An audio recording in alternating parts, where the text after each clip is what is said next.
and then the 7/7 protests, we saw a phenomenon that was not familiar in this region, banning of police stations from Kikuyu, in Dagoretti police station in Kikuyu, and then the banning of the court in Kikuyu, banning of the administrative units, banning of police station in Olkalau, banning of supermarkets in Nyeri here, twice actually, looting businesses, looting of supermarket here, not banning, but banning of the supermarket in Meru, banning of buildings in OTC. But I'm not talking about even the Nairobi incident. Just think about Central Thika, lootings that happened in Thika almost a whole night up to, and so forth. So there has been, and when you follow up, most of the arrested people were operating in sort of a gang with sort of leadership that is, I cannot say it is, the leadership is national in nature or basically all county-wide in nature, but you can see pockets of young people grouped together and gang activities coming in, and during Mandamano, you could see the level of the behavior of those who are engaged in this.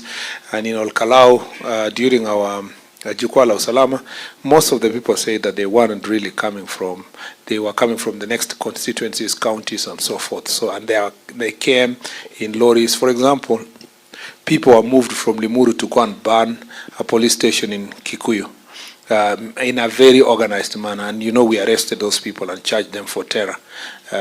Despite their all complaints that they have met, we took the legal action to make sure that they are charged. So my message to the people of Mt.Kenya is that we have seen what sects and organized gangs can do for community. And in a statement that I saw some people taking out of context, I give credit to President Kibaki and his minister then, John Michuki, for taking a very firm stand against gangs. And I say that as a cabinet secretary, we must learn from those who went before us and understand that if it was not for the sacrifice they made at that point in time to become tough on matter of security, perhaps we would be paying double taxes in such areas like here. You'll be paying to an organized criminal gang and at the same time to government. And we don't want to go there just for short-term political interest. Yeah, Waziri, just to come in on the same, sorry. Of course, as a country, we know where we are headed in about a little and 2 years' time. How deep-rooted is this problem of gangs, and they are used by politicians maybe to score interests? That is the first question. And how deep-rooted is it, or rather dangerous it will be as we head to the elections? Sorry, you know, yeah, it's cold, so you can see I'm getting tea. So I hope you don't take any. First, let me say that the problem of gangs is not a Mount Kenya problem. It's a national problem. So let's start with, for me, addressing the problem of gangs here is the same way I did in Kitale. You know, I did exactly the same in Kitale. I did exactly the same in Nakuru, where we know properly documented gangs in Nakuru, where you have names like Confirm, Watizeti, and the like in Nakuru. You know, this in Nairobi with gangs like Gaza and the like. And also, of course, there's some splinter groups of former Mūngiki and so forth all over the place. We know that Kitengela also faces very serious problems of gangs there. I mentioned the same Panga Boys is a form of a gangs in Coast. There was a time even MRC wanted to rear its head again, and we had to do something about it. We still have some gangs in Kisumu. We have gangs in Mumia. We had to do a lot of work to dismantle. You remember the in Mumias, which was completely disrupted, I think, of a former chief, because let me say this without any fear of contradiction, that there is a correlation between heightened activities of gangs with to political activities. So as you go closer to elections, Bwana Kamau, the fear is that these gangs, and you know politicians don't want to own them, they want to hire them. So for every assignment, they are putting themselves into at the disposal of political leaders. As long as the highest bidder can pay something, they can come, you know, provide in court security, intimidate your opponents, do the things they need to do to harass people. So the danger is there, and that's why in every of my county visits, particularly in areas where the intelligence report is clear about existence of gangs or gang-like activity or goons, we have been very, very particular in the security meeting to ensure that these people are arrested and charged, and these gangs are dismantled. So we are going. We know we can arrest as many people, but we will go for their leaders. We'll go for the organizers. We'll go for the financiers.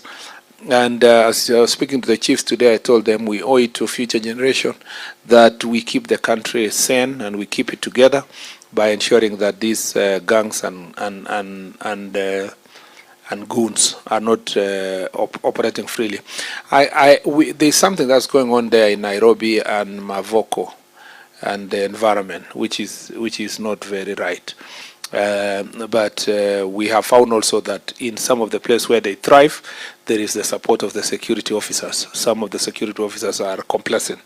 So we have taken legal action against also the security officers and all the collaborators within the security sector so that we can dismantle this. So I want to promise the people of Mt.Kenya that we will not rest until we see that these gangs are dismantled completely, but also that we are not going to take for granted the possibility of politicians using it for purpose of next elections.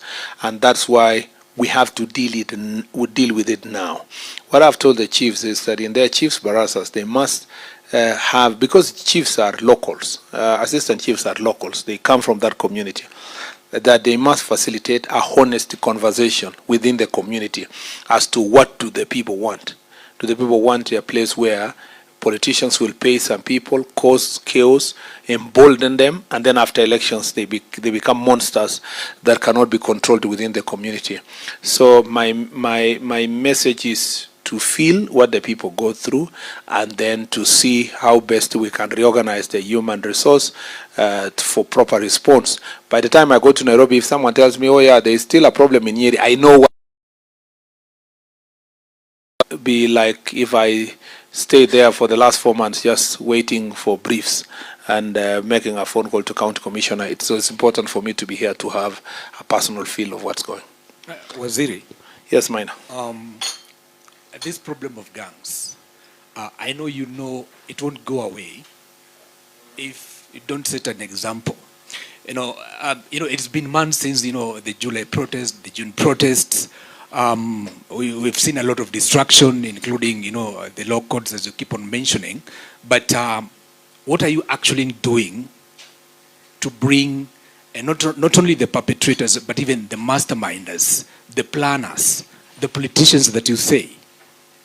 There is no even a single politician has ever been arrested since those the protests. Are you sure? I'm sure, except maybe we saw, for example, in Trans Nzoia, Governor Tembea was brought, but it was a different issue. It was all about, I think, corruption cases. But as far as violence is concerned, destruction of property is concerned, we've not seen them. But we keep on hearing names. But are there investigations going on currently?